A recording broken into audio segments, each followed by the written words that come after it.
All right, so now we've got reactions of alcohols. Now, the biggest theme that we have with alcohols, remember, is alcohols, the OH is a bad leaving group because if you kick out the OH minus is very unstable. It's very reactive on its own.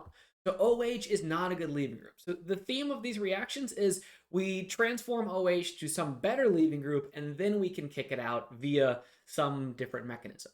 Okay, so start with the first one, HI, and keep in mind HI, HBr, these are pretty much the same. We don't typically use Cl because HCl is not as strong as HI and HBr, and the Cl minus is not as good of a nucleophile as I or Br. So what this does, if you remember, is we protonate the OH, it becomes OH2, and then the tricky part about this is on a secondary alcohol, once I get the OH2, which remember OH2, that's just water, right? So we have OH2 with a positive charge. Now OH2, that's water, that's a good leaving group. So this is going to leave. But on a secondary position, we can see two different mechanisms. We could see a carbocation formed because secondary carbocations are relatively stable. So you could see the carbocation, and then you could see the Br or the I attack, which means when you add the I, in this case, I'm using HI, but of course, HBr would be a bromine, right? When you see the halogen come in, you have the option of racemic mixtures, meaning you could have wedge, you could have dash, you could have both. And that is not the same as with PBr3 or SOCl2 down below. So HI, if you used I, would add the iodine there, but if you used HBr, you add a bromine here. But on a secondary position, you could see the SN2 attack at the same time. So, like, you could also see the bromine or the iodine come in and attack as a nucleophile at the same time. So, that's an option. That's why in the mechanism questions, these can get ugly on a secondary position. But as I predict the product, think you're swapping out the alcohol for an iodine or a bromine, but on a primary position, it's only SN2. Sure, so we only flip the stereochemistry if we had it. On a secondary position, you lose the stereochemistry because you could have SN1 or SN2. And then tertiary, definitely SN1 only, so you lose that stereochemistry going back to being racemic or just two different options. All right, how does that relate to PBr3 and SOCl2? These two are paired together because really, for all intents and purposes, they're pretty much the same. They both do some SN2 mechanism. The only difference really is that one is bromine and one is chlorine. So in both cases, though, you're going to swap out the alcohol for a halogen, and in both cases, you're going to put the halogen on the opposite face. So here, alcohol becomes the alkyl bromide, and it only is on the opposite face because we have this SN2 attack. Same thing with SOCl2 and pyridine. You're going to swap out the OH for a chlorine, and if you're like, wait a minute, but I thought you said OH isn't a good leaving group. It's not. Remember, the mechanism here is ugly. Like, you attack the sulfur, we get this O with sulfur attached, but I'm not going through every mechanism here. I'm just going through these as I predict the product, putting all this together and saying, like, what are the different reactions and how the products change. So if you have an alcohol and you're keeping some sort of stereochemistry, maybe it's flipping, maybe it's going to be on the wedge, that means you can't use the HBr or the HI because those go racemic, right? Those have some carbocation intermediate, possibly, so you don't have that pickiness that you have with these others. All right, what about TSCl and pyridine? So if you remember, TSCl, that keeps this carbon to oxygen bond intact. All you're really doing is you're losing the H and you're adding the TS group, which is that benzene with a sulfur and double bonds attached. So you never break off the oxygen. So you instead turn the H into a TS group. So you get OTS on the same face as the alcohol. Now, remember, the point of this is like, well, now I have a great leaving group. I can do SN1 and SN2 and E1 and E2 and all the reactions that we've seen before. But the TSCl with pyridine reaction, that keeps the O on the face that it was on. Whereas SOCl2 and pyridine or PBr3, those flip the stereochemistry. Okay, what about our next set of reactions? So those are all grouped together because they effectively all transform the OH into a better leaving group. The next set of reactions do a little bit different stuff. So our first one's H2SO4 and heat. Sometimes you'll even see this as like minus H2O under the arrow as a hint. This is a dehydration reaction. So this is an E1 dehydration or acid catalyzed dehydration. So you're still going to protonate the OH first. It's going to leave. Because it's E1, you have a carbocation. Once we get the carbocation, and this is why this reaction really only works on secondary and tertiary alcohols, primary alcohols, very slow, and actually a different reaction happens that we don't talk about right now. But once you get the carbocation, then we can actually do the elimination reaction with the water that we kicked out. So then you get an alkene. Specifically, you get the Zaitsev alkene. You get the more substituted double bond because the base you're using is relatively small. The base you're using is actually the water in most cases, so you're going to get that Zaitsev double bond.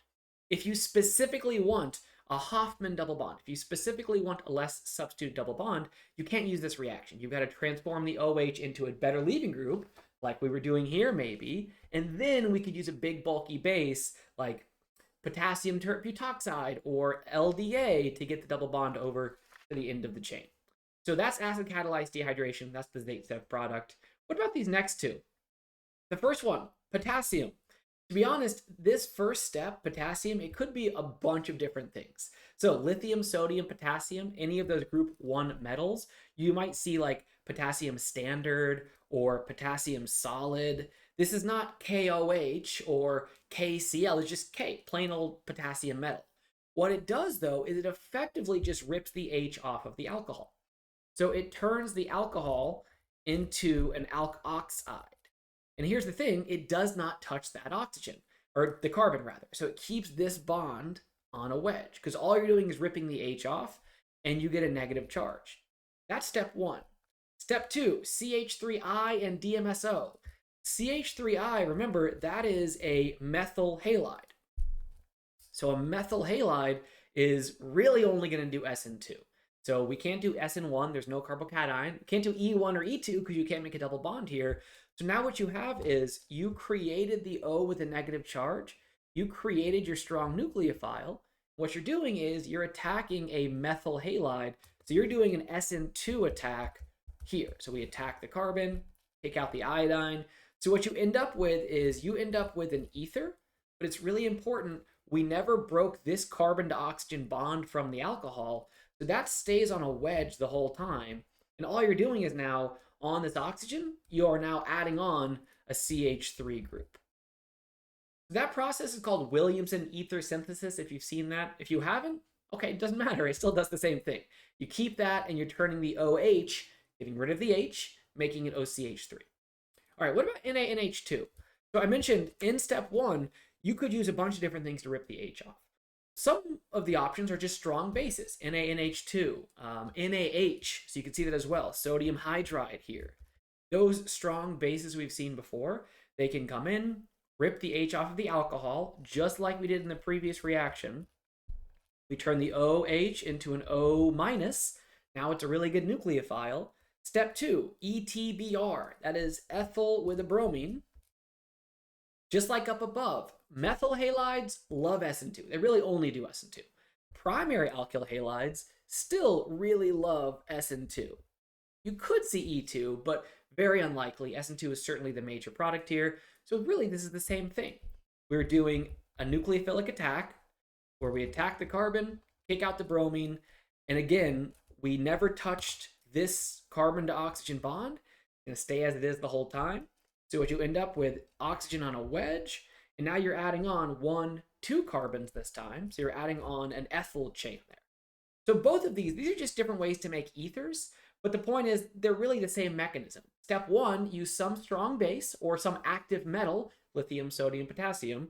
Then you get the O with a negative charge, and then we just do an SN2 attack. And that's also why we see those aprotic solvents like acetone, DMSO, acetonitrile, DMF, all those fun things. Okay, our last set of reactions here. I could get my paper out of the way here. So these are really different types of oxidation reactions. Remember, in an oxidation reaction, we are adding more bonds from carbon to oxygen. So maybe you're taking maybe you're taking a single and turning it into a double. Or maybe you're taking 1 oxygen and making 2 oxygens out of it. So that we're adding bonds to oxygen. So H2SO4 with a diol here. Diol, remember, that's just 2 alcohols, specifically on next door carbons. So if I have H2SO4, this really is our pinnacle rearrangement. Think in the pinnacle rearrangement, we're going to protonate one of these alcohols first. It's going to break off, and you're going to get a carbocation. Because you get a carbocation, you prefer the carbocation to be on the more stable, more substituted position. So if we have a choice, we actually add the proton to the more substitute alcohol first, and then that's going to break off. If there's no difference, then sure, do whichever one. But in this case, there is a difference. So we end up with a carbocation at the tertiary position next to this alcohol over here on the secondary position. But then here's the weird part, remember, we always have some sort of shift because we want the carbocation next to the oxygen so that it can resonate. So in the end, you end up with a ketone and you lose the extra H on the end there, but you end up with a ketone over on that other carbon where the alcohol was. So it's a little kind of counterintuitive that we add the proton to this oxygen, but then you double bond the other one because of a carbocation shift. So that ends up with a ketone or potentially an aldehyde sometimes, usually ketones though. What about this one? So per iodic acid oxidation, so HiO4, this one, again, you have to start with a diol. A lot of people skip a step and maybe react this straight with an alkene because it looks like another reaction we've seen, but it reacts with the diol. We split this in half, and then here's the idea. Any carbon to oxygen single bond becomes a carbon to oxygen double bond.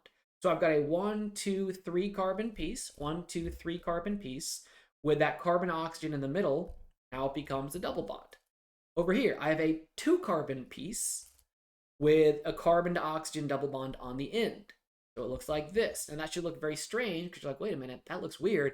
Well, because if it's on the end, we put an H and call it an aldehyde. So HiO4 splits the carbon-carbon chain and we get ketones and aldehydes. For reference, if I call this 1, 2, 3, this is 1, 2, 3, and then I can call this one 4 and 5, 4 and 5. I'm just saying those are the two different pieces. That's what you end up with. All right, last one, PCC versus chromic acid. Now remember, chromic acid, there's a lot of different ways to write this. You could see this written as like H2CrO4. You could see this written as something called Jones reagent. There's 3 different ways to write this. The key is this has water present somewhere, whereas PCC, which is pyridinium chlorochromate, PCC also has the CrO3, but there's no water present. So there's no acid, no H2SO4, just CrO3, or usually we just write PCC. All right, so the difference is, on a tertiary alcohol, neither of these reagents do anything. On a secondary alcohol, both of these reagents go to a ketone. On a primary alcohol, that's the difference. So when I redraw this over here, first, the tertiary alcohol, no difference at all. I have the OH, great. On the secondary position, that becomes a ketone. On the primary position, think PCC, it only partially oxidizes, meaning it doesn't end up with the carboxylic acid like the chromic acid does. Instead, PCC ends up with, sure, a double bond to an oxygen, but we have a hydrogen on the end of the chain. So you end up with an aldehyde with PCC from a primary alcohol. Now, if you want to rotate that and make it look like a normal carboxylic or a normal aldehyde, fine, go ahead and do that. But this is just the way to visually see what's going on. Whereas chromic acid, again, tertiary does nothing. So on a tertiary position, neither of these things can oxidize it. Secondary goes to a ketone, just like PCC. But think, chromic acid is the stronger oxidizing reagent. So chromic acid goes to the acid, the carboxylic acid. So now you have a double bond and a single bond to the OH. Then one more thing as a trick, you could see this written in 2 steps. What if I have the aldehyde and I want to fully oxidize that group on the end? I could add chromic acid again here. Because if you think of like the aldehyde as halfway through, it's partially oxidized. That's why I say PCC partially oxidizes. The aldehyde could be fully oxidized with chromic acid. Now, if you are specifically trying to go from here to here, there's obviously no reason to do it in 2 steps. You should just use chromic acid. But on an exam, they could definitely throw that at you as a trick. Or wait, what happens with the aldehyde? I could fully oxidize it with chromic acid, but PCC stops at the aldehyde. All right, that's it. Those are all of the alcohol reactions that we have so far. So we'll move on to the next one.